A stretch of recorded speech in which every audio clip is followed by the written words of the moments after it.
สบายดีทุกท่านสบายดีกันสุขคนสบายดีตอนเสาร์ทักทายสบายดีทุกท่าน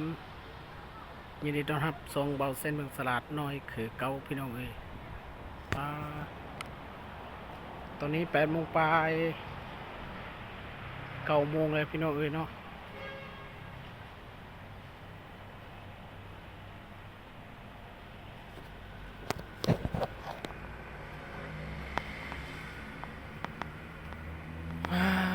ถูกฮ้อนแดดพี่น้องเอ้ยบุดเดียวหนาวบุดเดียวฮ้อนจะเป็นอะไรพี่น้องเอ้ยเนาะทักทายสบายดีท่านผู้ชมตอนเช้าของวันที่11เดือน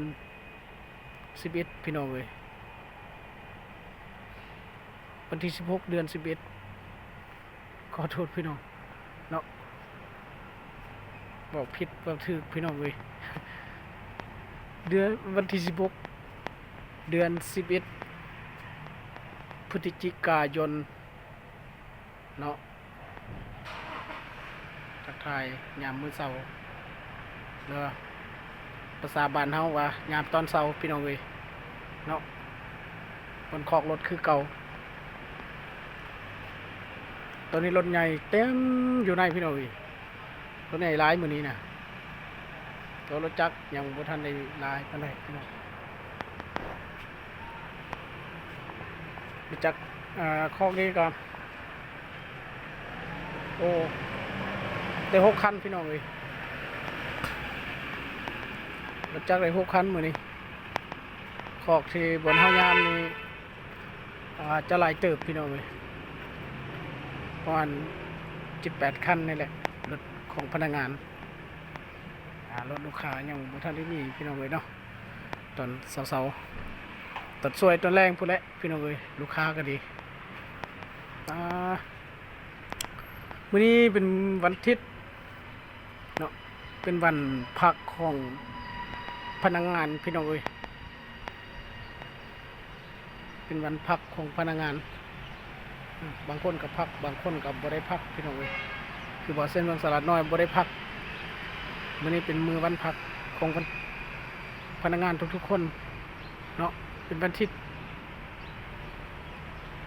แต่คู่ลางคนก็พักคู่ลางคนก็บ่พักพี่น้องเอ้ยเนาะก็มาเวียกคือเก่า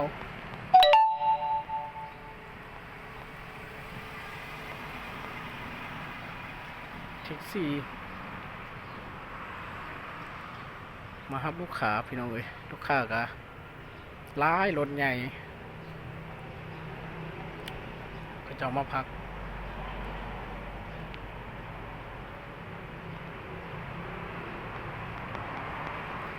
มื้อนี้เฮ็ดเวียกปกติพี่น้องเอ้ยคนก็มี2 คนยามก็คือ2-3 มื้อหลังพี่น้องเอ้ยยามผู้เดียวโอ้เนาะจักเบิ่งรถจักรจักเบิ่งรถใหญ่จักตู้สับสนหลาย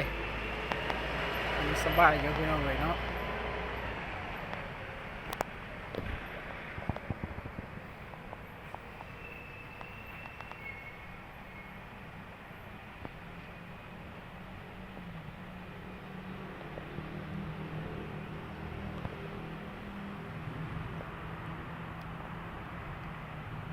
ข้างหลังนี่ก็เจ้าสิเฮ็ดหยังวะเงินเจ้าพี่น้องเอ้ยเฮ็ดบ่ทันแล้วเทื่อพี่น้อง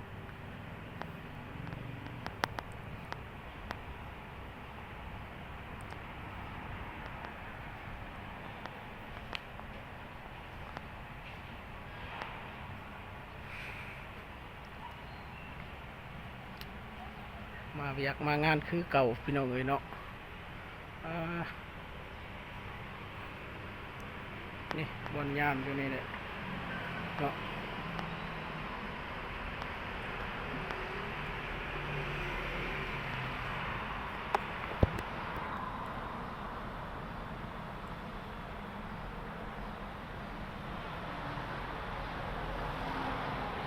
บรรยากาศสีครึมๆมื้อนี้พี่น้องเอ้ยเนาะ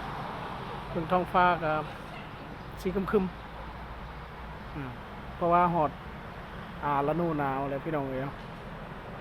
ยามนี้ก็ยามหนาวเดือน11 12นี่ก็หนาวแฮงก็แม่นเดือน11เดือน12พี่น้องเอ้ยเดือน12เดือน1เดือน2เดือน3พี่น้องเอ้ยหนาวแฮงช่วงนี้ก็หนาวอยู่แต่ว่าก็บ่ทันหนาวปานใดพี่น้องเอ้ยเนาะยังอาบน้ำตอนเช้าได้อยู่เดือน11เดือน12เดือน1เดือน2สิอาบน้ำตอนเช้าบ่ได้เด้พี่น้องเอ้ยเนาะจะอาบบ่ได้แล้วฮอดยามหนาวแล้วพี่น้องเอ้ยเบิ่งท้องฟ้าก็แจ้งสว่างอยู่มื้อนี้พี่น้องเอ้ยแต่ว่าสีครึมๆหน่อยหนึงเนาะทักทายทุกท่านรับเบิ่งรับชมนํกัน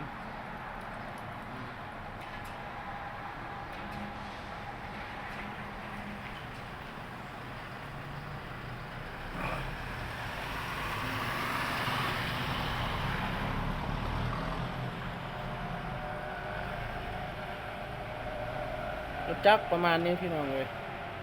บ่ทันได้หลาย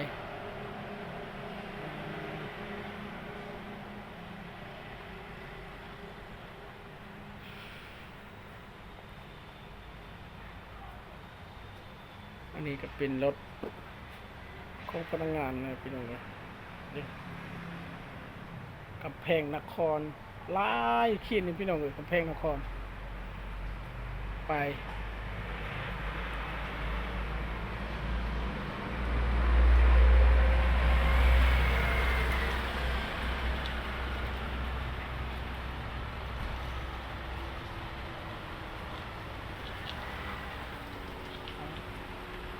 จากแท็กซี่จาก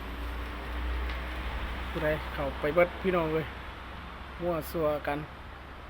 บ่ได้จัดรถมื้อนี้อยู่ในหันติ่มแล้วพี่น้องเอ้ยเนาะรถหลาย